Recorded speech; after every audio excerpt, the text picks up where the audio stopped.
So welcome everybody. I'm Hilary Silver. I'm a professor of sociology and international affairs and public policy here at GW.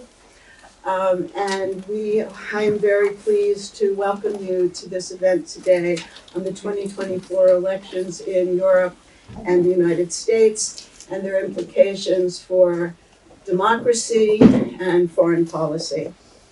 The event is co-sponsored by our university seminar on Europe since COVID-19 and the Illiberalism Studies Program.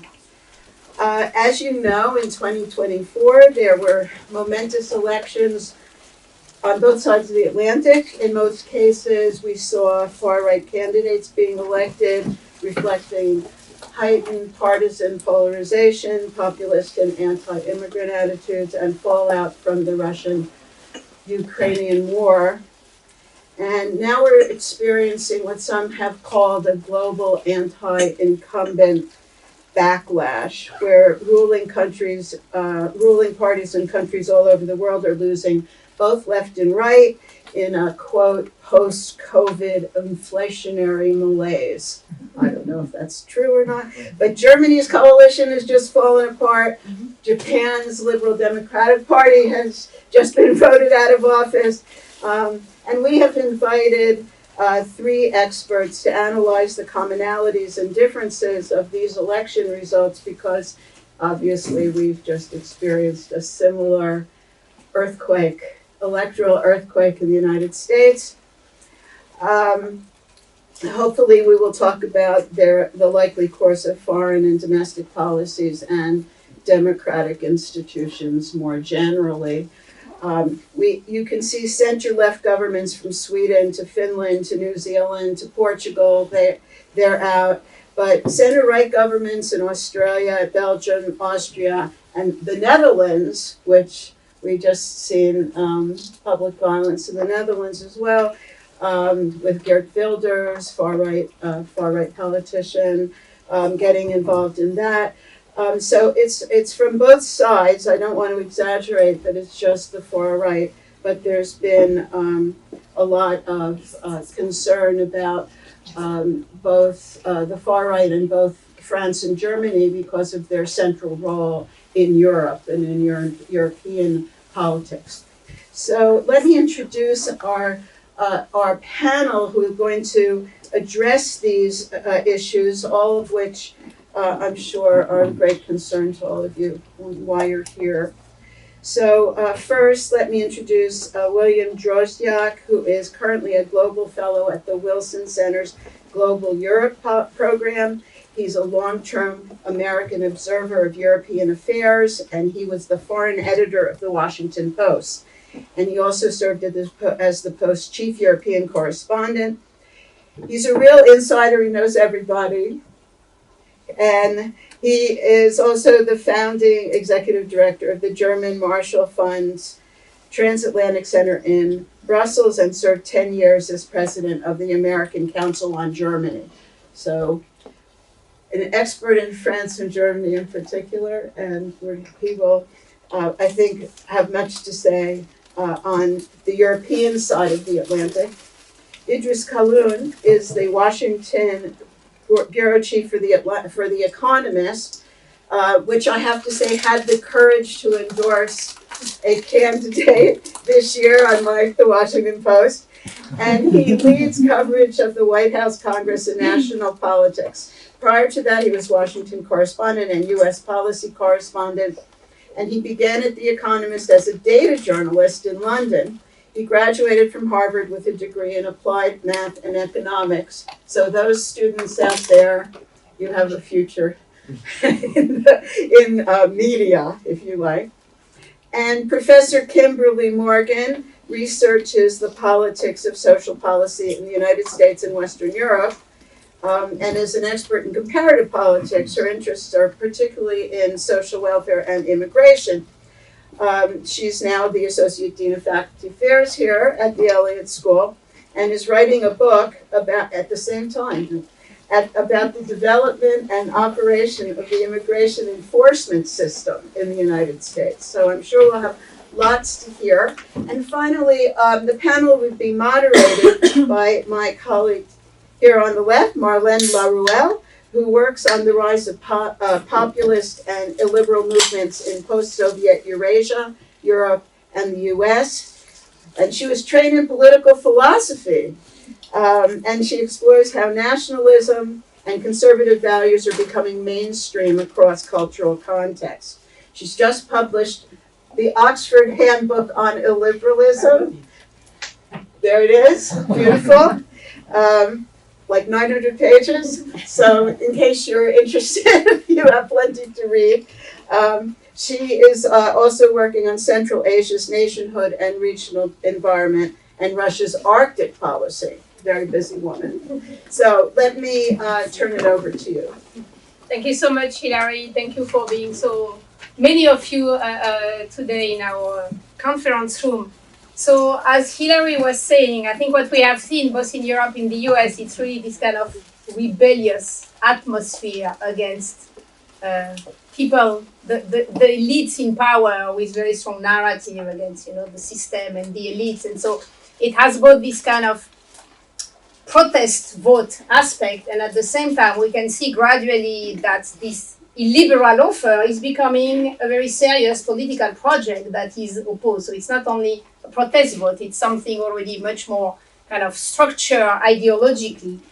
And so what I would like with you to do today is to kind of look at how much it has been complicated for governing in such a context, how much these electoral results will be transforming our institution. Are we really in a kind of transformative moment that will have long-term implication on Western liberal democratic institution, or are we more in just a moment of time and then there will be a wave back and forth toward more kind of classic liberal politics? So we will be looking at both the impact of this election on domestic policy, but also at the EU level, in terms of international affairs, in terms of the transatlantic relation, of course, which is a big concern. And so, but maybe I would like to begin by looking at the domestic context in parallel, so doing a little bit of comparative politics, and then we will move to the international scene. And in fact, I would like to begin with one question for each of you, so you can kind of give us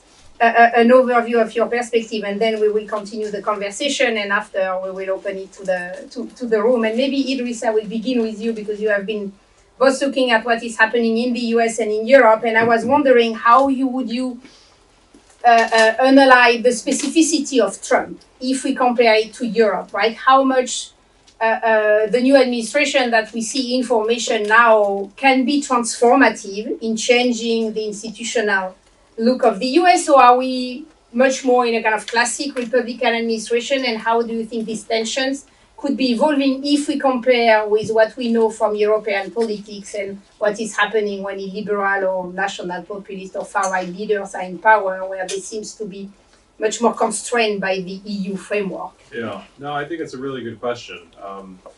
Trump's first term was characterized by not very many successes on the MAGA kind of side of the Republican aisle.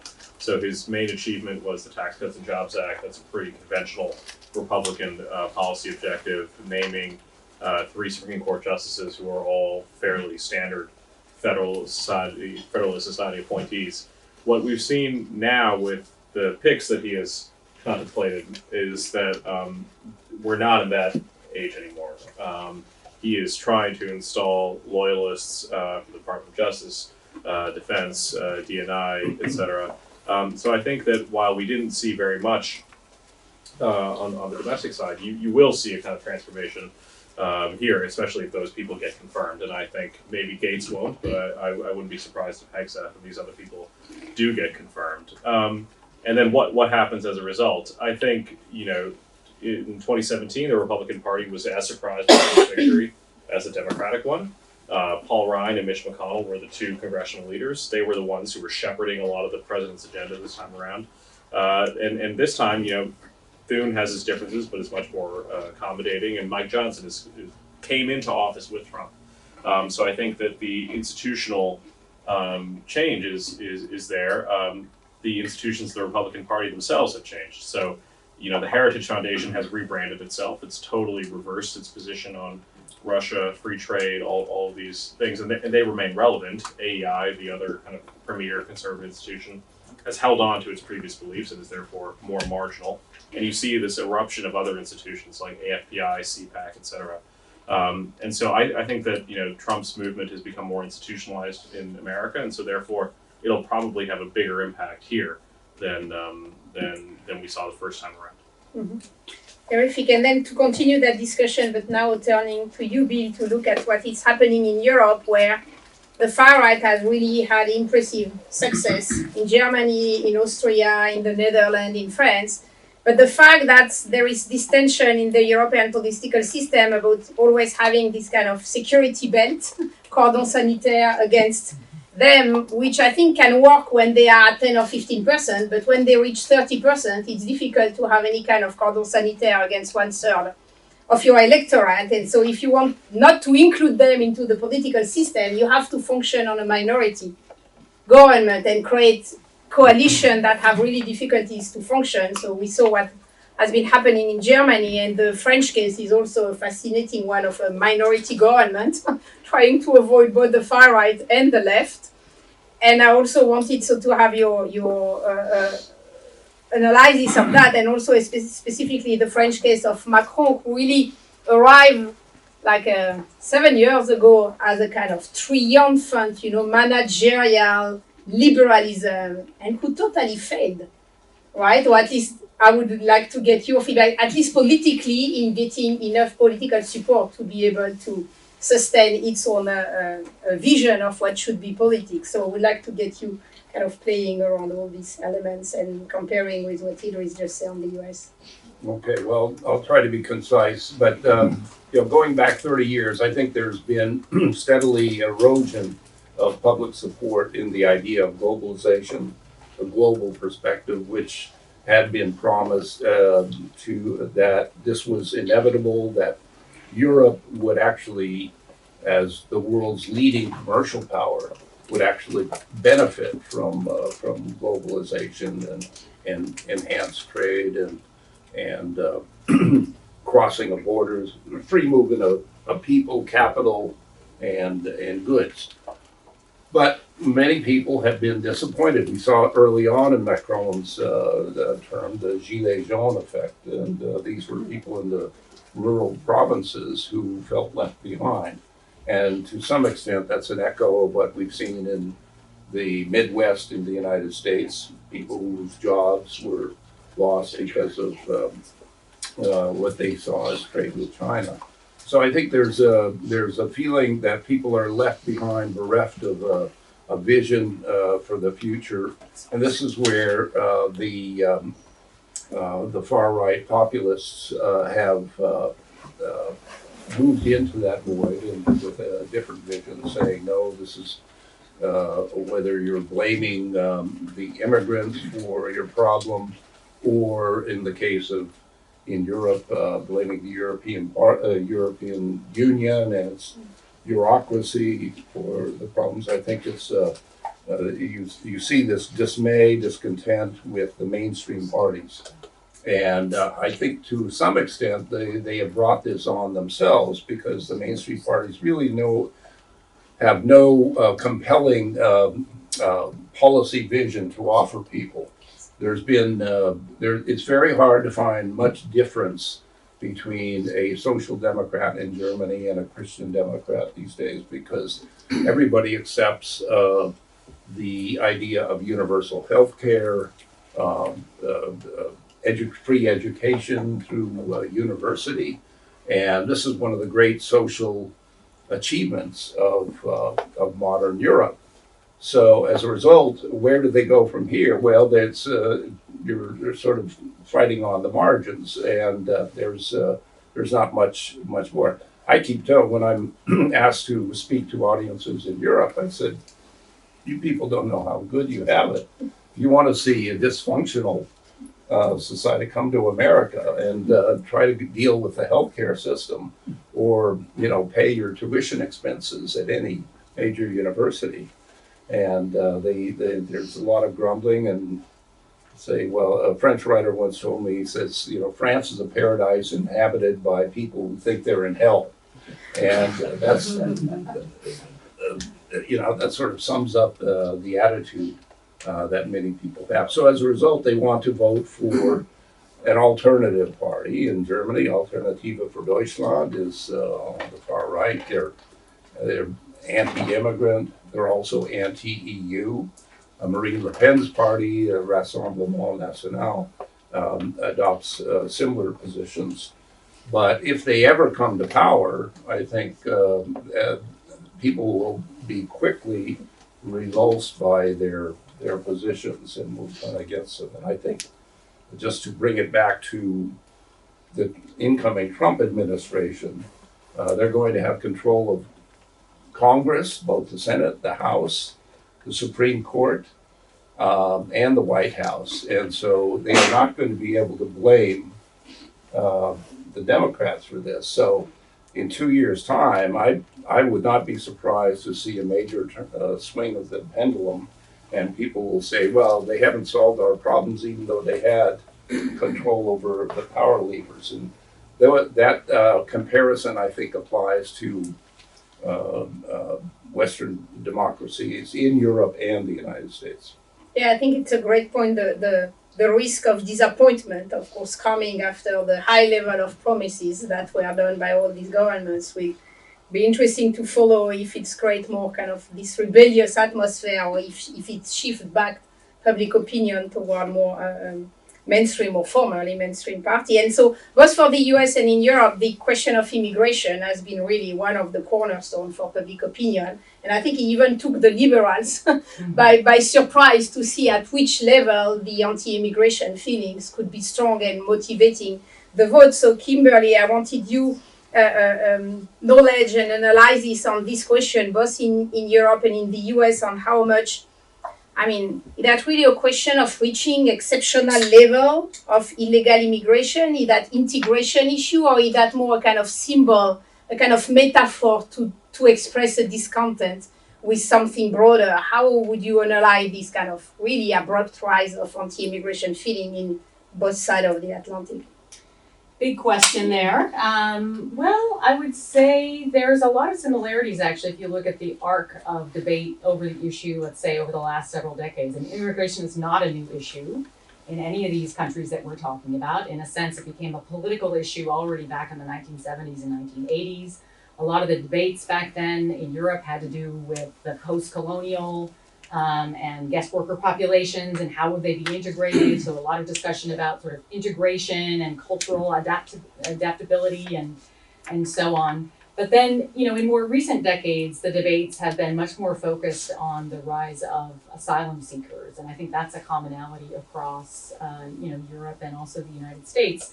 And in both places, there has been a huge increase in people seeking asylum, so arriving at borders and seeking access to the asylum process. People have a right to seek asylum because of international law and also domestic law. The US has it in domestic law, and it's also followed in international law across all these contexts. And so people have a right to have their case considered, which means a right to enter and then work their way through the process. In the last couple of years, the numbers of people arriving at EU borders has been over 1 million. The last time that was the case was in 2015, 2016, where there was also a lot of backlash and concern about this issue. In the United States, it was even greater. The Biden administration is estimated to have admitted somewhere between 7 and 8 million people through basically asylum-seeking processes. That's a very large number. And so while on the one hand, I do think immigration is often a stand-in for other issues, be they economic or cultural, fears about national identity, so it can be a symbolic issue. I do think there are more concrete material issues that have contributed to the politicization of this. So think about the housing question that has become very hot in a lot of places. Well, in the Netherlands, there's a giant housing crisis. There's just not enough housing. You literally cannot find housing, and it's very expensive. Well, then if you're reading stories about asylum seekers coming and getting access to subsidized housing and other types of economic benefits while they're there, that really antagonizes people who are struggling in this other domain. And so there can be a kind of concrete material reality to the issue. The same in the United States. I mean, I thought that the governor of Texas was unbelievably clever in sending, migrants across the United States to northern cities and make New York City deal with housing these people and feeding them and accommodating them. And so it meant that in places like New York, you had a lot of pushback all of a sudden against, well, why do we have all these migrants here? And we have a housing crisis here. And what, they're staying in all our hotels? And now we can't even get a hotel room for less than $500 a night in New York? I mean, these are literally the kind of material reverberations of migration. And so again, while on the one hand, I think it has powerful symbolic resonance, there's a material reality as well that's there. And it's one that is the challenge then for governments going forward. I mean, it's not easy to turn off streams of asylum seekers. The EU is now trying to. They've adopted a policy to try to more rapidly consider claims and reject claims and send people back home, in a much more expedited fashion. A lot of the member states are also trying to develop these kinds of expedited procedures. And of course, I think Trump is going to try, to continue what are Biden's policies in the last year, which is basically shut down the southern border. But that contravenes international and domestic law, and he's going to face legal challenges against doing that. And governments that have tried to crack down in Europe on asylum seekers, the Netherlands, Italy, I could talk more about this in the Q&A if people are interested. They're having a very hard time actually putting through their, the tough rhetoric translated into policy is much more challenging. So this gets to some of the points that have already been made about the realities of governing and dealing with this especially challenging issue. Absolutely, and so I think we had a good kind of beginning on looking at these domestic issues, and if now we try to take an angle that will be more like looking on the international impact of this transformation, I would like to launch a new series of questions and also directed to each of you, but I will put them at a kind of package. Maybe a first question, probably to Idris, but I would welcome, of course, your other comments about what does the Trump administration means for the liberal international order, right? What does that mean for multilateralism? Does it mean we will be moving toward a more kind of transactional foreign policy? How we think we will be dealing with that? Maybe on the EU level, right? How much the transformation that are happening domestically have an impact? I mean, we saw it at the European election in June, but how much European institution can deal with this kind of tension and are getting challenged. I mean, we saw Germany reinstoring some of its border inside the Schengen space. So there is a lot of question of EU legitimacy and capacity to function at 27 states that can be kind of gradually challenged. And Kimberly, what does that mean about, having tougher immigration policy? How much does that impact Western countries' relation with the country sending them, right? What will that mean for the EU, for Mexico? If the Trump administration is really pushing away 1 million people, whether that means for the relationship to the Middle East. So I would like us to launch that discussion, and please reserve the transatlantic war in Ukraine aspect for another cycle of question, because I think it deserves its own discussion. But now I'm more interested at the global EU level. Idris, would you like to? Yeah, no, it's a good question. I think multilateralism has been in a recession. Anyway, take trade deals, obviously, post 2016, that was a real turning point for America. So Barack Obama tried to negotiate the Trans-Pacific Partnership, this big trade deal in Asia. Hillary Clinton helped negotiate it for election expediting reasons, then came out against it. But really, that inaugurated the turn against big trade deals in America. So Biden has not really continued that at any front. His trade representative is pretty hostile to these big deals. So I think on that front, you won't see anything like what we saw in the 1990s. But then I think with Trump, there is the specific additional threat, which is that the tariffs that he hopes to impose would contravene a lot of American law. There would be legal challenges, but also it could break the global trading system. So the WTO, which kind of runs all of this, has not really been functional for a while. And America has vetoed the appointment of these administrative judges, these appeals judges. And so Trump did that. That kind of broke a lot of the appeals system. And Biden has also continued to do that. So I think if Trump then puts more tariffs onto the system, you could see a fracturing of what we have now, particularly given the kind of anti-China bent of a lot of his advisors who will try to force countries to choose America or China, and that will have problems for America's alliances. So there are a lot of cars that are made by Chinese companies in Mexico. Trump got along pretty well with AMLO, the previous president of Mexico, but I don't know how well he'll get along with Claudia Sheinbaum, the new one. It could be worse, and that could be a source of tension. And in the EU as well. I mean, Hungary is an ideological ally of America, and there are a lot of commonalities and admiration between Donald Trump and Orban. But if you go to Hungary, you will see BYD factories all over the place. There's lots of Chinese investment. And in general, the Europeans are much more okay with Huawei, Chinese companies, Chinese investment. And so if Trump tries to then say, you have to pick, you have to choose us over them, I think that could fracture the alliances even further. And this is not talking about NATO or all this other stuff. Just that alone, I think, could be an issue. Mm-hmm. Yeah, I think from the international perspective, and focusing on Europe in my response, I think we have to bear in mind the growing impact of climate change and demographics. And if you look at the shrinking populations in Europe, there's a compelling economic argument that they need many more immigrants to come in. The German Interior Ministry, in its annual report, said that Germany will require 500,000 immigrants a year for the next 25 years in order just to sustain current living standards. So that tells you about the birth dearth in Europe and the need to fill these jobs.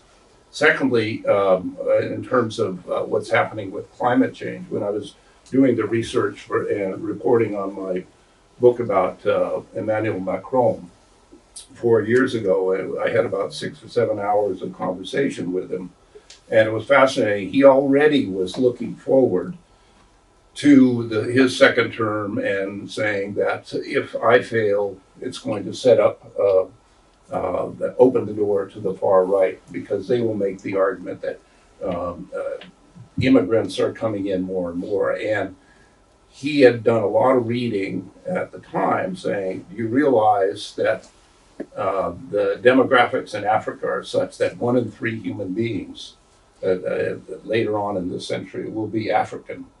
And there will be such pressure, economic pressure, but also climate change, that so many people will be on the move wanting to come to Europe. He pointed to Chad, Lake Chad. 50 million people live on its periphery and get their daily sustenance from Lake Chad. By 2035, that lake will be completely dried up, and those people will have to move. And they're not going to move next door to Niger or Burkina Faso. They're going to want to come to Europe. So he already recognized that this was going to be a tremendous surge of people wanting to come into Europe, and this was only going to be more populist fuel for the far right unless they took urgent action. And that, I think, you mentioned he completely failed. I have a more sympathetic view to Macron. I think his analysis of the situation, Europe's need to stand up and take more responsibility for its own interests, is important, but he couldn't persuade other leaders, and starting with Angela Merkel and others to take bold action that he felt was necessary. And I think it's even more reflective of the impotence of Europe in dealing with the ramifications of climate change and also the demographics that we are looking at right now, which is again played into the rise of these extremist movements. That will be a nice way for Yeah, Kimberly segue to into continue. thinking about migration. Yeah, and I mean already the EU and European governments have tried to outsource at least some amount of migration control to governments in North Africa and Sub-Saharan Africa. So that's a kind of international politics dimension to the migration issue, given the struggles of dealing with people once they arrive at in European territory, and the dangers of crossing the Mediterranean and all of that. The aim has been to kind of prevent people from being able to set sail in the first place. And so I think what we'll see is a continued effort to try to hatch those migration agreements. They often, governments will bargain hard for all kinds of resources and access to all kinds of goodies that they would like to have in return for, okay, we'll do migration control for you, either as a source state or as a transit state. Sometimes that has meant, making deals with warlords in Libya, so that doesn't always work out so well. But certainly that's been part of the dynamic for some time, and I think we'll continue to see it. Similarly, we're going to see real hardball, I think, by the Trump administration, just as we saw in the first term, towards governments in Central America and towards Mexico, as you were referring to basically again do migration enforcement for the United States to prevent people from being able to transit or set off in the first place. And those governments again will bargain hard. In a sense, it's nothing new. I mean, the Biden administration has also had these deals, and it's an old practice. But I do absolutely think that will be one of the kind of foreign policy ramifications. I just wanted to piggyback on the point about tariffs, because I think it's what happens with tariffs, I think, in the Trump administration. It's going to tell us a lot about what's actually driving this government. On the one hand, it is, the populist discourse, and, we got to have tariffs on every good that comes in the United States. We had the sort of extreme claims about how we're going to have tariffs on everything, 60% tariffs, this, that, and everything. Tariff is my favorite word, says Trump. On the other hand, his first administration seemed very much more, as you were saying, I think, in many ways like a conventional Republican government, in being very much kind of attentive to the needs of Wall Street and the business sector. Also, I would say that the administration Trump comes in as a lame duck on day one, and everybody knows that in Congress, right? I mean, he's not running for re-election in 4 years. Members of Congress are all running in the House in 2 years, and a good chunk of senators are running. And so, his kind of push for something that could ultimately be very harmful for the U.S. economy, I mean, I think a lot of people are going to be very skeptical of. And to the extent that he's listening to the business friends around him, who I'm inclined to think he's going to listen to the most, I think he's going to have to be a lot more cautious on tariffs. I already saw some pushback by farmers in the U.S. about tariffs. They export a lot to China. And they are like, no, when it comes to tariffs. And there's a lot of interest at stake and a lot of influence of those interests through the American political system, through each state and each congressional district. So I think the realities on tariffs remain to be seen, but will be very telling for us about what the new dynamics are going to be. And how will people react when they have to pay twice as much for their television sets coming in from China? People are used to cheap consumption. That's why they were so angry about inflation. People got very used to goods being quite inexpensive in this country, and it's because of our trading relationships, and especially with China. So, as inflation comes down, do we really want to have inflation go up again? I mean, I think a lot remains to be seen about that.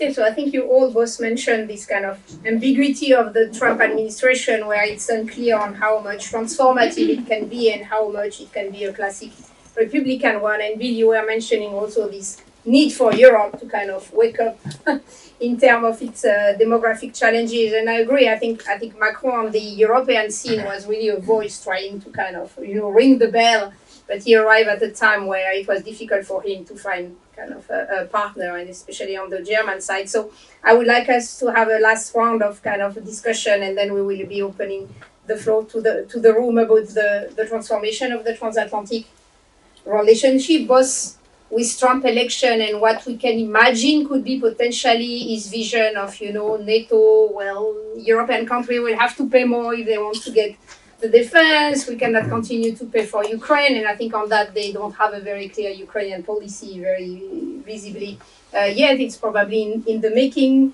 And then we have this kind of illiberal transatlantic relationship, right? Trump and Meloni have a good relationship, Trump and Orban. So we have this kind of Washington, Rome, Budapest potential kind of axis arriving, and Meloni. I mean, Orban is at odds with European institutions, so his capacity to influence EU is a complex one. But Meloni is someone who is very well now integrated into the EU institution in Brussels, thanks to Ursula von der Leyen, who played her role on that. So that I wanted to have your feedback on how this the NATO, the transatlantic relationship, and also the kind of fatigue toward Ukraine and toward Ukrainian refugees that we see also in very supportive countries like Poland, that after a certain number of years it's heavy on all the kind of welfare state and infrastructure. And so how you see all these elements kind of being transformed with the result of the election we had.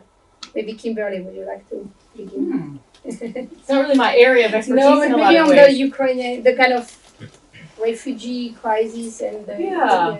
I mean, I guess I would actually just take a different tack and Yeah. say from the get-go, my assumption is that the war in Ukraine is the Ukrainians had better start negotiating. That it seems like they're not going to have the support of the United States. And if you look at the initial appointments that Trump is putting forward for national intelligence, for defense, and now maybe those people won't get through, but I certainly think it's a strong signal about his vision about what will happen going forward, and that is to reduce, if not outright end support for Ukraine. And I don't think the Europeans are going to be able to go it alone. And so I would imagine that the Ukrainians are going to need to find a way to wind down the war. I mean, that's just my not very well informed sense, but it does seem to me like the most likely trajectory. And then the Europeans, I think, are, at least they've seen this movie before, so with regard to the Trump administration, so I think they've already made changes, attempted to increase their capacity for coordination without the United States. They've increased how much they're paying into NATO, and then I think there'll be more of that. But I do think they're in a better place now than they were in 2017 when it caught a lot of them off guard. Well, I think there's no doubt that the Europeans will have to step up and take more responsibility for their continent. Trump has made that clear, but also even the Democrats are saying that we have to focus on, the United States will have to focus its resources and attention on Asia and China for the foreseeable future, and that means less attention on Europe, not just Ukraine, but also the relationship in other parts of the world. For example, I think one of the more tension-filled aspects of the relationship will be the Middle East. If Trump's people who have indicated they would support Israel's efforts to annex the West Bank happens, that is firmly rejected all across Europe. So this is going to be yet another point of contention about Europe being excluded from that. Secondly, on China, if China starts dumping a lot of its electric vehicles into Europe, it's going to totally undermine the German car industry, and that is going to lead to a lot of unemployment. And 70% of the German economy is related one way or another to the car industry. So God only knows what will happen, what will be the political implications of all of that. So I think there's a slow recognition that Macron was right in his Cassandra-like warnings 5 years ago that Europe needs to step up, but a lot of people were afraid to accept that because they thought this would anger the United States. But I think they realize now that with the coming of a second Trump administration, which is sort of their worst fear in terms of the future of the partnership with the United States, they've got to start finding a way to strike out on their own. And I think, to end on a positive note, I think the report by Mario Draghi was extremely helpful in focusing on what Europe needs to do in terms of making its economy more competitive. And politically, I think the upcoming elections in Germany, which will probably bring a very strongly pro-European leader to the fore in Friedrich Merz, offers the opportunity for a renewal of the close partnership between France and Germany that's been sorely lacking in recent years. And that could help galvanize a more unified European response. It's a good set of questions. I think, regardless of who had won the presidential election, I think that the outcome for Ukraine would have been fairly similar, which was accepting territorial losses and figuring out what level of security guarantees the remainder of Ukraine had. And that's where I think, it is still important that America plays the role that it has. Negotiating from a position of strength is superior to, if you were to take J.D. Vance's opinion, which is that any dollar spent in Ukraine is a dollar wasted. that gives Putin a much better position from which to negotiate security guarantees. So there is a mix of opinion among the people that Trump will have on his staff. Marco Rubio, for example, authored a bill to prevent the president from leaving NATO unilaterally. That's a sign of where he is. Obviously, he's had to make his peace with the post-Trump movement, but there will be a difference of opinion. And we saw that Trump. This is during the debate over the aid bill itself in February. Trump was convincible by other people when Andrzej Duda visited him. The Polish leader, he managed to, I think, get through to Trump, and so Trump will not be as hardcore on Ukraine as Tucker Carlson or J.D. Vance or these sorts of people, but it will still be a very important issue. And then on you mentioned Meloni and Orban, and that's something that I've been very interested in. Meloni has not. People feared because of her party. The Brothers for Italy, the very populist right wing party, that she would be kind of hostile to Ukraine, and she had sounded like that a bit before she was in office. But since she's been actually quite favorable to them, right? And she has actually participated. There have been moments where Hungary is the lone dissenter, saying we don't want to give any more money to Ukraine, and actually she's twisting Orban's arm a bit. She's the one pushing him out of the room so that they all vote in their favor. So I think that's the fact that Poland elected Donald Tusk and got rid of the Law and Justice Party has really left Orban somewhat isolated. Although interestingly, he doesn't want to leave NATO or the EU. They want to complain about it, but they don't want to leave because that is the only way that they have the leverage and the position that they do on the global stage. So obviously he's one of the people who's very happy about Trump's victory, but their position is kind of interesting. It's playing this game of antagonizing the EU and NATO while not leaving. And also, by the way, it's not just pro-America. They also trade a lot with China and a lot with Russia. I mean, a extensive amount. And they're also hugely dependent on Germany for their economy. So it's a very interesting game that they're playing. Well, excellent. I think with these 3 rounds of questions, we already kind of unpacked a lot of different things. We could talk on each of these elements for a very long time. Hilary, you want I just want to ask a question to follow up on this round about climate and energy policies, which of course are very much related to the green transition of the EU and plans for the European economy going forward. We're right in the middle of these negotiations, the COP negotiations. So I'm just wondering if you have any comments on, it's clear that there are a lot of climate deniers in the Trump administration, climate change deniers. And I just wonder if you have any comments on this and the energy transition like windmills killing eagles or whatever it is. Well, I'll just make a point. In Europe, I think it's fascinating to see how the differences among green parties about nuclear power.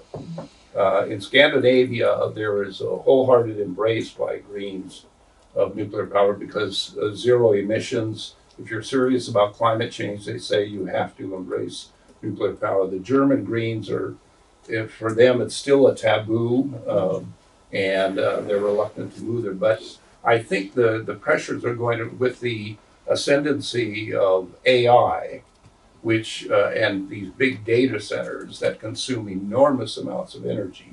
If the economies of these countries are going to adapt to AI, they're going to need enormous sources of energy, and the only place to look for that is nuclear power. So that is going to be another contentious political issue as well in a lot of these societies. I'll just quickly say, during the Trump administration, you did see emissions decline in America. That's because we were, natural gas became cheaper. There were these secular trends that Trump was happy to surf on. And I think you'll see continuity in that way. Obviously, he's going to pull out of Paris. He's not going to be putting America at the table for methane negotiations and these sorts of things. But the Inflation Reduction Act, which will probably steer $1 trillion of spending on climate, a lot of that goes to red districts. It's all carrots, there are no sticks. And he might try to claw some of that back to pay for his tax cuts, but the general perception is that those investments are going to be dispersed. They are going to be made, and so the transition that's underway maybe won't go faster, but it will continue. So I think that's what we'll see here. And we're fracking and drill. There will be more drilling, but under Biden, America produced more petroleum than it ever has in history. We're already I there. know, that's a little known fact. Yeah. They could have said that more during the. I know, somebody just said that, yeah.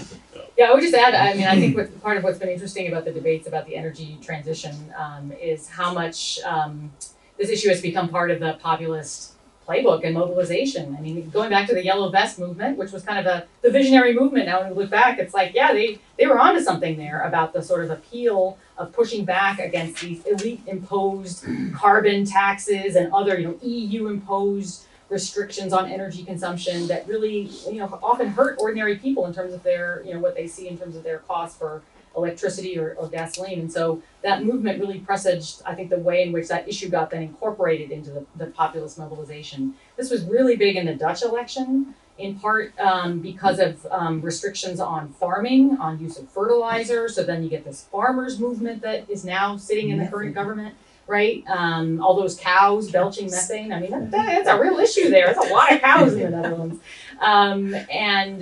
But then also the restrictions on building, which adds to the housing crisis, which absolutely Geert Wilders and other, right-wingers have been able to profit from. And a lot of blame can then be heaped on the European Union. And so it feeds into a narrative about the international agreements on trying to combat climate change that then have these implications for people down below. So it was really kind of the perfect populist, right-wing populist issue in many ways. And so I think we're going to continue to see it going forward.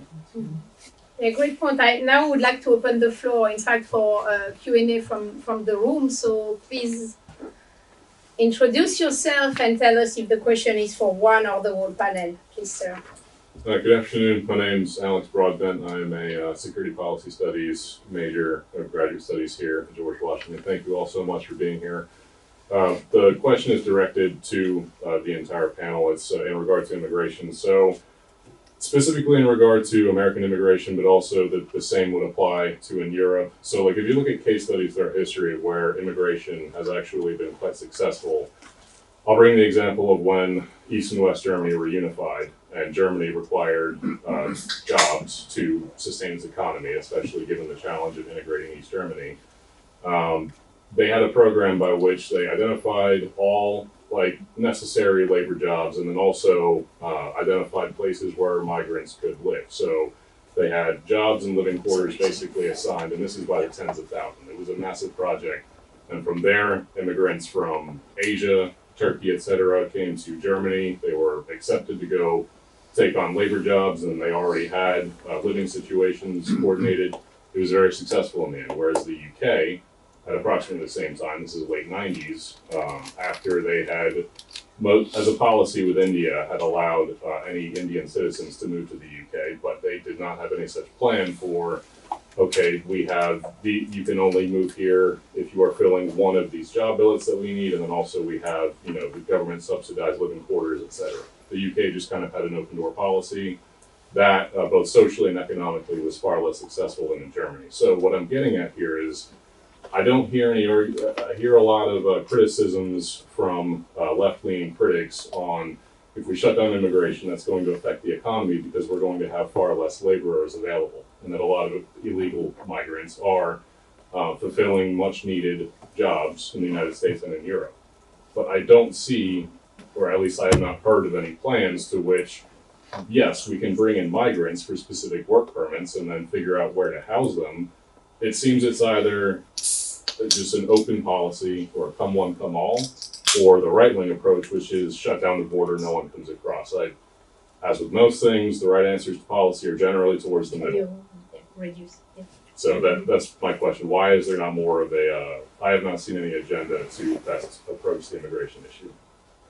With actual policies that seek to manage the numbers and how people come in and how they live and where they work, things like that. Well, that was certainly the model post 1945, the guest workers that came to Western Europe and also came to the United States. It wasn't necessarily always so structured with housing, but in some cases there was housing, there were jobs available, there were programs in place to sort of manage the numbers coming in. Lots of people came independent of that, but nonetheless, it was a way in which these currents were managed, or the attempt was to manage them. But I think in a lot of European countries and also in the United States, there was a sense that those efforts largely failed because, you know, the effort to kind of send people back once they've been here, they're guest workers, they're supposed to leave at the end of their usefulness. Well, a lot of them did not leave. In fact, instead they stayed. And so the sort of guest worker or labor migration programs that I think you're describing, they I think acquired a very negative perception, at least among a lot of policymakers and the general public. And for that reason, I think there's been a reluctance to go back to them or to really talk about them. Now, in reality, there's lots of ways in which governments do still recruit workers. Take the Italian example, where Meloni, who kind of contrary to expectations with all her hardline stances on immigration, she's tried to push through this plan to have asylum seekers not allowed to enter Italian soil but have their case be heard while they stay in Albania for a while. That's like her latest idea that just got overturned by some judges.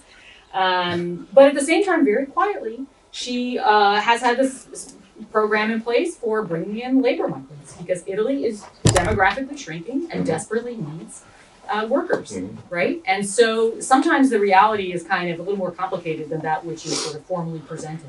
But I do think the idea of labor migration programs, I think still people regard skeptically, and especially labor unions are often very critical of these programs. And so left-leaning governments are kind of especially skeptical about them, and now right-leaning governments, with a sort of harder anti-immigrant stance, don't want to say anything positive about them either. And so you have a set of policy ideas that you've described that in a sense are kind of lacking support, I think, from either the left or the right. That would be my diagnosis. I think the most successful examples occur when there's a form of public-private partnership. In other words, private employers identifying their labor needs and the government responding to it. I think a good example of that was the influx of Syrians coming into Germany. 1 million people came in. Initially, they were welcomed, and then it created a lot of consternation among the Germans. But looking back now on this influx that occurred, 8 years ago, it's been surprisingly successful. Out of the 1 million, some 70% of Syrians have found jobs, and they're now contributing to the German economy and paying their taxes. And a lot of and in many cases, they're integrating into the society. They're members of the Bundestag who are Syrian immigrants and they're entering local elections. So I think the same applies to the United States and other countries as well. That if you can find a way to integrate them, and Germans have also done a good job, I think, in terms of training people in their language. That language facility is extremely important in terms of integration of immigrants. So I think there are certain success stories that we need to bear in mind when considering all of these, political liabilities. Okay. Yeah. Other questions, please? Don't be shy. I'm Robert Reisner. I'm also a security policy studies student. So we see that across a lot of these different sort of far-right populist movements, there's a very strong link between sort of anti-immigration stances and various stances related to gender, usually very kind of anti-feminist stances. I think there's maybe some exceptions to that rule. I haven't followed Sweden closely, but there it seems like it's more about the anti-immigration stuff, less about gender. But the question is, to what extent do you see that as a pretty consistent link across these sort of far-right populist movements? And if there is a strong link, why is that the case? Yeah, there's some nuance in there, I think. So I'll just take the Dutch example where, and to some extent in France, but I think more you see it in the Netherlands and some of the Scandinavian countries, where the populist right actually played off of fears about Muslim minorities as oppressors of women and LGBT plus communities, and we're able to kind of, in the Dutch sort of language, say, why should we tolerate these intolerant people? You know, we're a tolerant people. We have this multicultural society. We have, you know, women's liberation and the advancement of gays and lesbians in our society. Well, these Moroccan minorities are going to, you know, push back all the progress we have made. That was also, I think, quite a strong discourse in France around gender equality. A little bit less from Marine Le Pen, but ultimately I think she did kind of bring it in, right? I mean, at some point using that, and it's a way to sort of make the critique of Muslim minorities and of Islam, to make it, you know, less, more of a kind of like, we're just defending our progressive, enlightened societies against these people who are bringing these you know, these terrible ideas into our societies.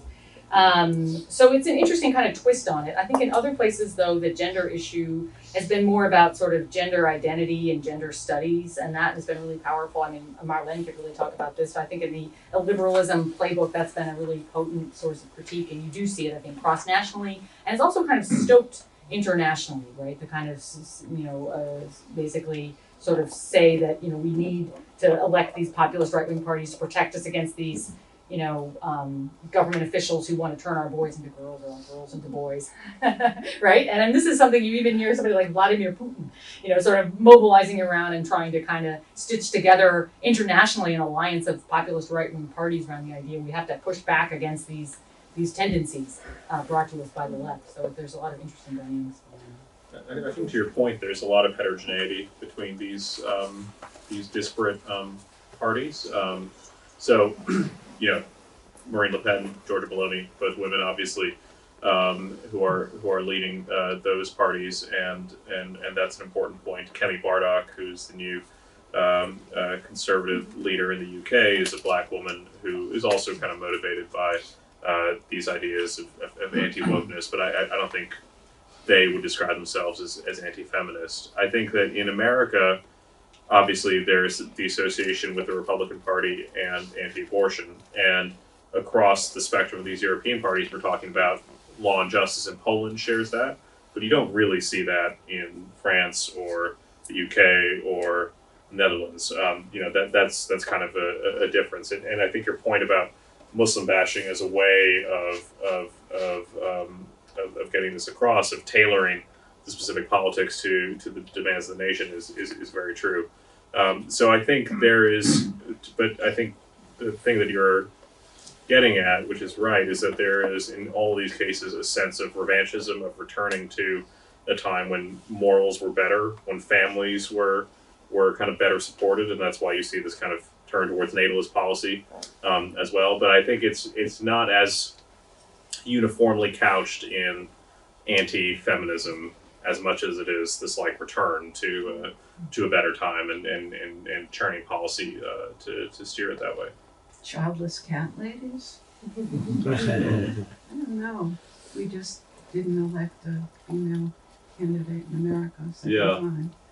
Yeah, but the heterogeneity aspect, I think the US on that has been very specific. In Europe, indeed, as Kimberly was saying, if you count France, Belgium, Netherlands, and the Scandinavian country, you would have, in fact, a relatively progressive far right on issue of LGBT, at least on homosexuality, LGBT, and kind of recognition of abortion, right, against the Muslim conservatism, while you have a more far right in the US, Southern Europe, Central Eastern Europe, that would be more conservative in a classic sense in terms of gender, right? So there are things that are said in one country that wouldn't fit in another country.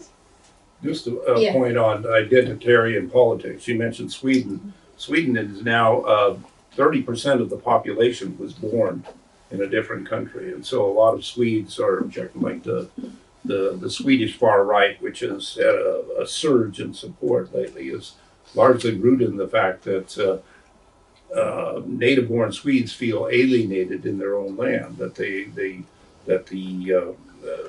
large number of foreigners that have come in are not really integrating. So I think finding the road to integration is very important for a lot of these societies, and you see the same thing happening in other tolerances like Denmark, as well as Sweden, that there's a popular backlash, not support for populist parties, but people feel genuinely alienated, and they're saying this is not the society that we knew and want to have.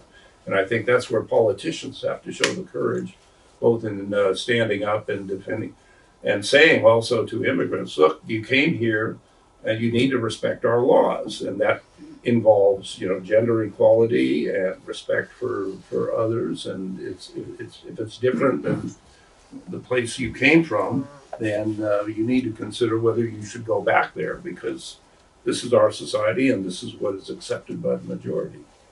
And you don't hear that much because most politicians are afraid of speaking out on these issues.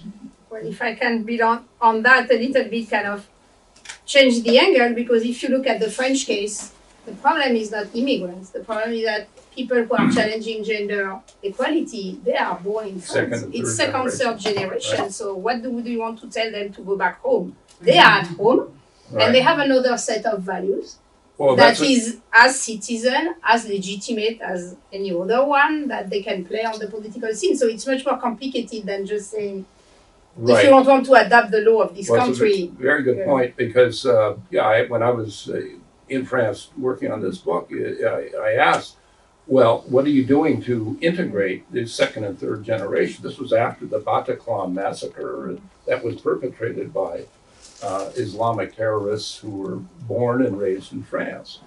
And I said, what are you doing, let's say, in terms of affirmative action? They said, oh, no, we can't do that. We have a liberté, égalité, fraternité. And I said, well, we've had some success in the United States with it. And they said, well, it's discrimination positive. But, and I asked at the elite schools, like École Nationale d'Administration, how many young people of Muslim origin do you have? And there was silence. They said, well, one. We've had one in the last 10 years. And that's sort of it shows you the homogeneity of the elites is something that needs to be broken.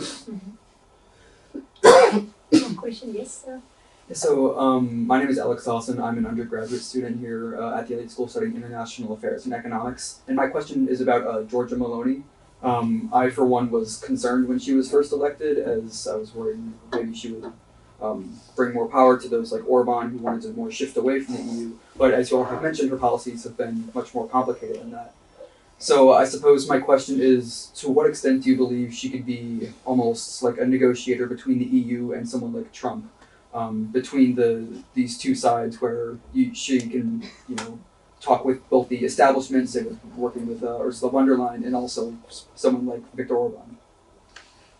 I think she could be, in no part because Elon Musk very clearly has a crush on her. and Trump. I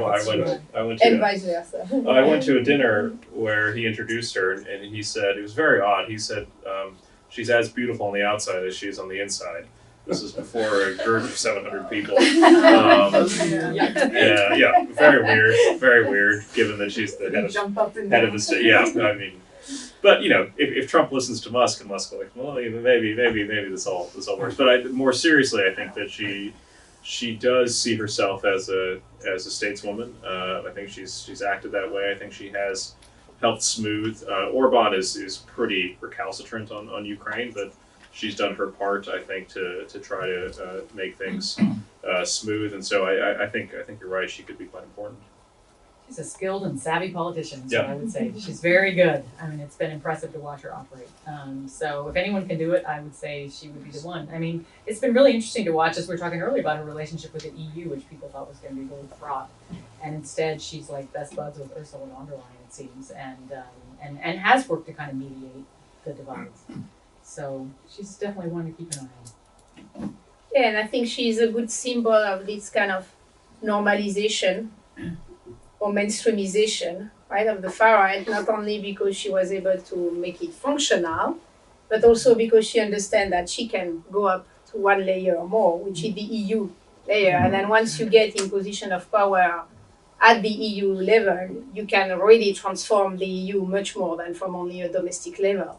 So I think on that she realized that, and I think all of them realized after the Brexit, how much it's the bad strategy to exit, where in fact you can change it from the inside, right? And that the more they are, and because it's more and more illiberal forces, both at the national state level and in the European Parliament, they have the strength from the inside to really be much more transformative without a lot of violence to change the institution on the long run, or at least fight at a very high level for changing them. So I think on that she's really leading, much more than Orban because he's at all, or much more than Marine Le Pen, who wasn't able to go as high as she. So on that she's a leading politician.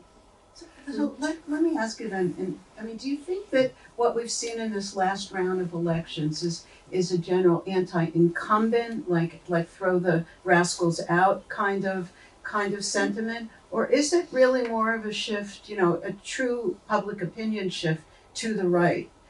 Or at least to populist sentiment, right? A kind of either revanchism on values, or just generalized distrust, or in other words, sometimes it's just conjunctural. Like right now we have high inflation, and so we just want to get rid of whoever is in office. Or rather, has there been a sort of structural shift in these electorates and in the social bases of politics? Could be both.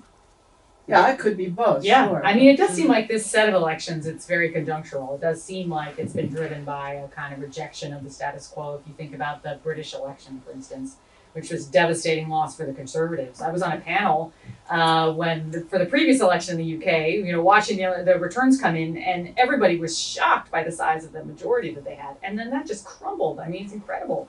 But then on the other hand, Keir Starmer is already down at like 22% approval rating. So, there's a lot of discontent in UK society, and I think people are just, pushing back against whoever's in power in a sense. So I do think that the economic circumstances and arguably also the spike in immigration has contributed to what's more of a conjunctural thing. On the other hand, there's fundamental restructuring of electorates as people have analyzed, with the decline of the sort of classic left-right divide and the class divide as the sort of way to think about politics and into this, however we want to talk about it. But some people say it's, the divide between people from somewhere and people from nowhere. That's one of the kind of terms, the sort of cosmopolitan, highly educated people who care about climate change, the childless cat ladies, the feminists, the people who have this kind of, global perspective on things versus people who are very rooted in particular contexts and are feeling the pain of globalization, right? The people who are not the winners of globalization. That's been some of the ways in which people have analyzed the divide. It feels like there's a fundamental structural shift, but it still could be that this particular election, a lot could be explained by very specific circumstances of inflation and other things. I think political loyalties have become much more fluid. You look at the surveys now show strong majority of Americans call themselves independent. So there's much less, party affiliation, lasting party affiliation. I think the same applies in Europe. Yeah, I think it's both on many aspects. So you could imagine indeed a backlash against the liberal incumbents in a few years. Right. But the fact that they will be there and that now there will be a fight for the liberal mainstream until its election. It's no more. So the hegemony, I think, is over, right? The liberal will have to fight to explain their political project is better than the liberal side. So on that, I think it's a structural change, that the hegemony is over. Doesn't mean the liberal will stay in power. But it's just so polarized. That's also... Yeah, but I think it has, what Kimberly was saying, you have really fundamental transformation.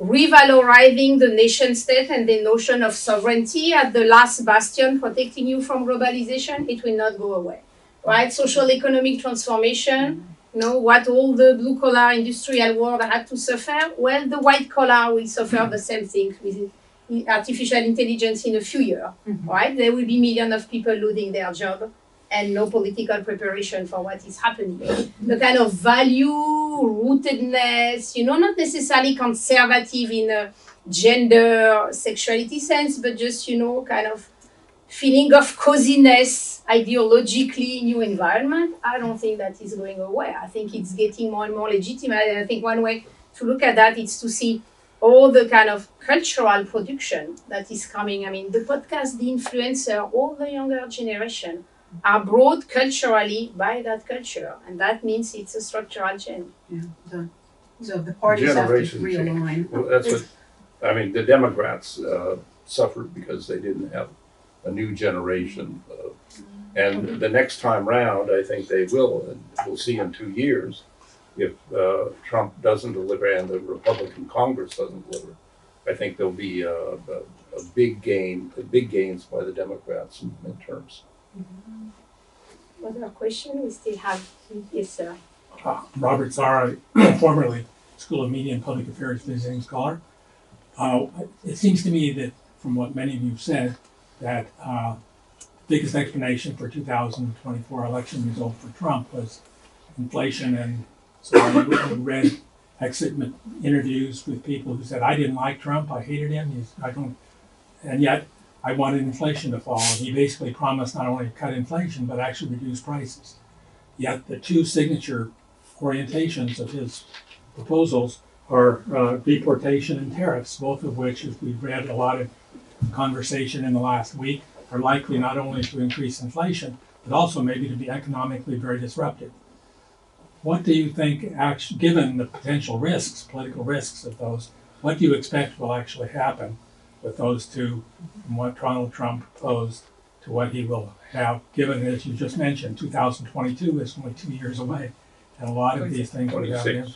26. Oh, 2026. 26, I'm still changing. I think you're right. The two policies that he's advocated would be inflationary if enacted in full. But like you were saying, he might not go full bore on the tariffs. I think that he won't do that right away. I think on immigration as well, his ability to do mass deportations will be constrained by purely just the ability of the federal government to do very much. I mean, the maximum number of deportations were under Barack Obama. There were 400,000 people a year. The tariffs as well, they have not the 12 million that he's promised. Tariffs will probably roll on gradually as well. And Trump is receptive to stock market indices declining. He's receptive to bond market vigilantism. So I think you could see that mediate some of the effect that keep him from enacting the maximal policies that he would do. But I think this goes back to the previous point as well. I don't know that it was purely inflation and discontent over that pushed him into office. In part because Democrats didn't get wiped out down ballot.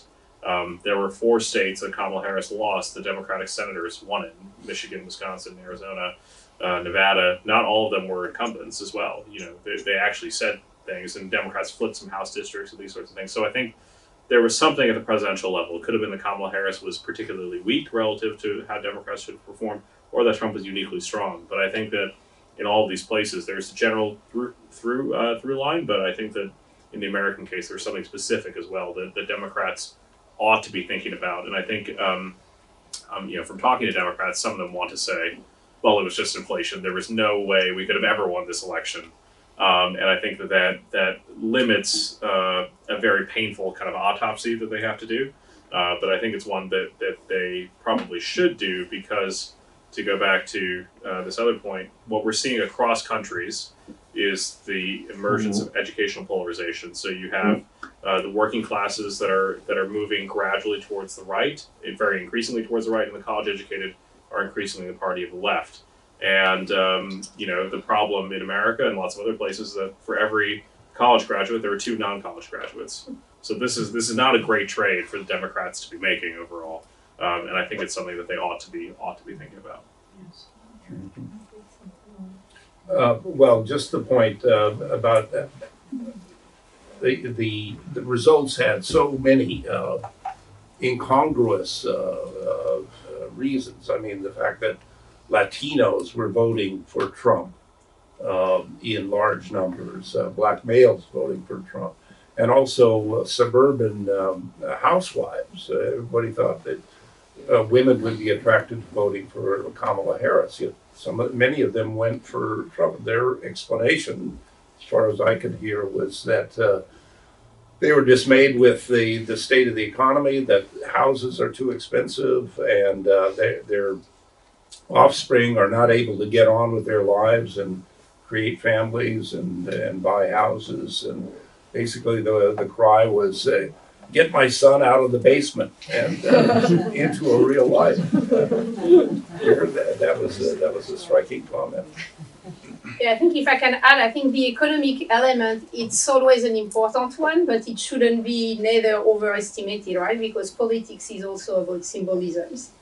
And I think that's what the educational aspect is showing, right? That the diploma is the main criteria, which means it's both about economic realities, but it's also about kind of symbolic, capital. And illiberal leaders are usually pretty good if they cannot deliver economically, they deliver symbolically. And so you may be voting for someone who delivers symbolically, even if economically you didn't get what you had. So I wouldn't be too optimistic about, just if they cannot deal with inflation, they are out next time. They deliver other symbolic elements that may also be convincing voters. And those are the policies that we'll see, I think. I mean, on the immigration side, for instance, to go to your point about how hard it would be to actually deport 11 million people, I mean, that's not going to happen. But there'll be a lot of theater. There'll be a lot of, deportation theater. They'll be sweeping into work sites, which is a very inefficient way to find people. You don't find very many, but, you get a lot of media headlines around that particular, raid. Or street corner raids, the Home Depot where people gather to try to find work. Well, there'll be some of those for sure. I mean, that happened in the first Trump administration. I remember in my area, I lived in just outside of DC, and people got swept up, and then people didn't leave, unauthorized migrants didn't leave their homes for a while because there was a lot of fear that was created by that. But at the end of the day, the numbers of people actually located and removed was far lower, as you're indicating, than say under Barack Obama. Think about the wall. I mean, there's nothing more symbolic, the border wall, which is not an effective way to prevent people from coming. And is, a lot of people would say fairly ridiculous to put it in the middle of these deserts and areas where, no one's able to kind of keep an eye on the wall. You don't have enough border police who can actually, make sure that what doesn't happen is what has happened. People cut a hole through it and walk through, right? And so, but that's the ultimate, theatric right there, or an example of this kind of performative policy response. And so I think we will see a lot of that kind of policy making in the next couple of years, because it's going to be hard to actually enact the kinds of policies that they've talked about, given the various constraints. And maybe that sends us back to one of the elements of the discussion we had at the beginning, that it's difficult to govern. Yes. I mean, it's difficult to transform life, it's difficult to make concrete public policy and to have an impact, right? And so there is this kind of mismatch between what a politician is delivering and what is the reality, not only because of check and balances, but because of globalization, because so many things seems intrinsically linked, that doing politics or policies is really becoming, doing policies, politics is easy. Doing policies is really becoming super challenging, and that probably contributes to the delegitimation or decredibilization of political language and of political offer, right? This impression that, whoever you vote doesn't change a lot. But I think it's an argument for, going back to your initial point earlier about the cordon sanitaire, about bringing that down and saying we don't have to worry, maybe we don't have to worry as much as people have worried about having these illiberal governments form, these populist leaders take power, because the realities of governance will get them too. I mean, they're going to have to govern. As long as they don't undermine the democracy fundamentally, they'll get thrown out.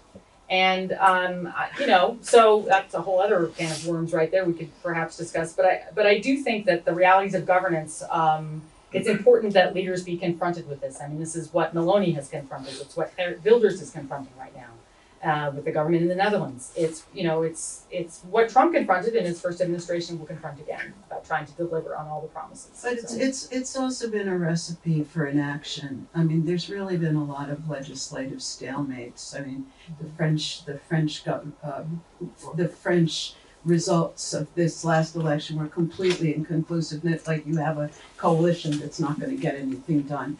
Germany's coalition fell apart because they had right-wing and left-wing people in the same coalition. They couldn't do anything. And here we had divided government. We couldn't get anything done either. It seems like the only thing we do is pass short-term budget resolutions, you know? So Yeah. people are getting kind of fed up with inaction, you know, I'm not sure, I mean, the governance problem, I think, is real. Oh, I agree with you. Yeah, I agree. Can I ask for as a is Yeah. there another question? There was Please. another question here, and maybe you'll find it here. Yeah, so I just wanted to ask you real quick, sort of expanding on the idea of theatrical and performative deportation policies.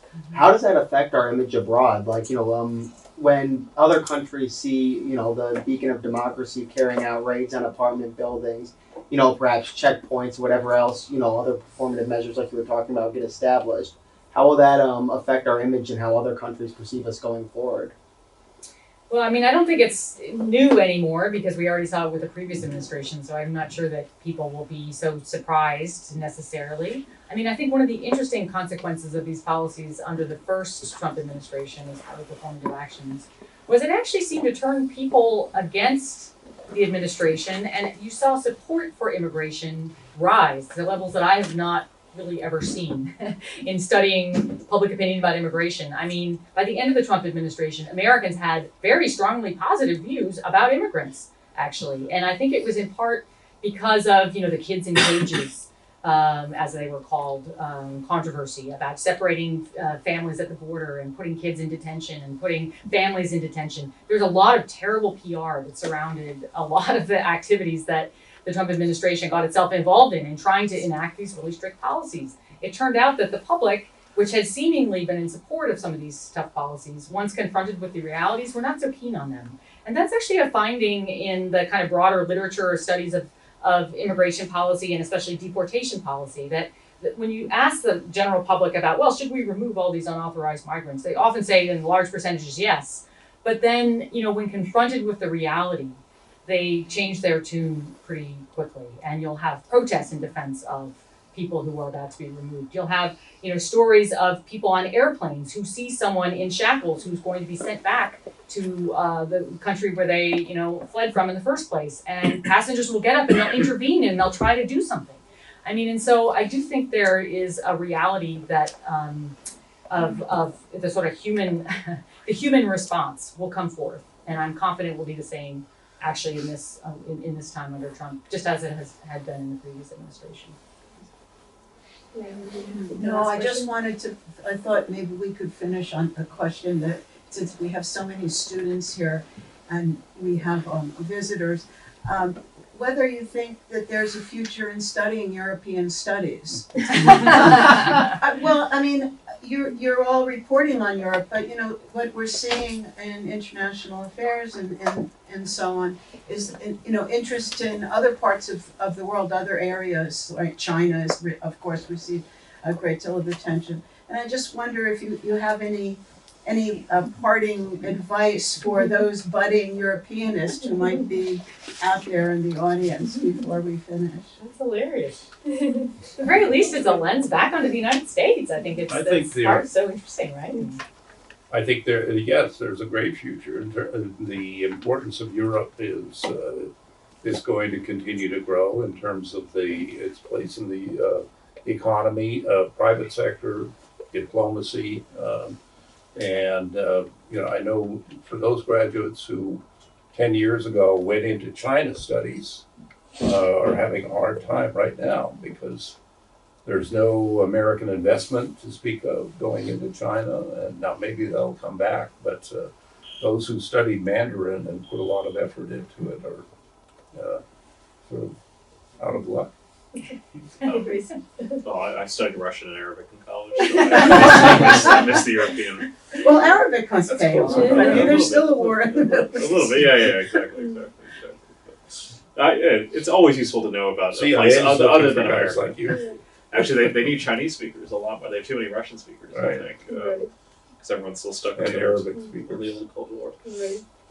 But is there still interest in the public to learn about Europe? I think you should. I think also you learn more about America if you understand what's going on in Europe. Because if you stay here, all you think about is, well, why is Trump so unique? And as we've talked about, Europe has its own phenomena that are similar but different. These trends about polarization by educational class are not just American; they're European. So I think they help you separate what is uniquely American what is pan global in a way. So I think it's very useful even to understand your own country.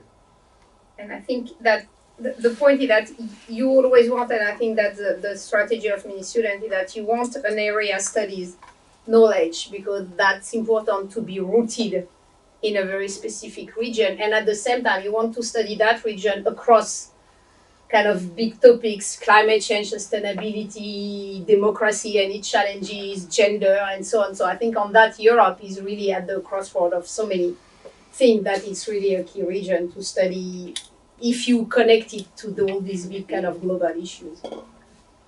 So hopefully, I want to thank all these experts in European studies for really an interesting conversation, and hopefully looking forward, we can take away some optimism from the latest round of the 2024 elections. So thanks again for coming.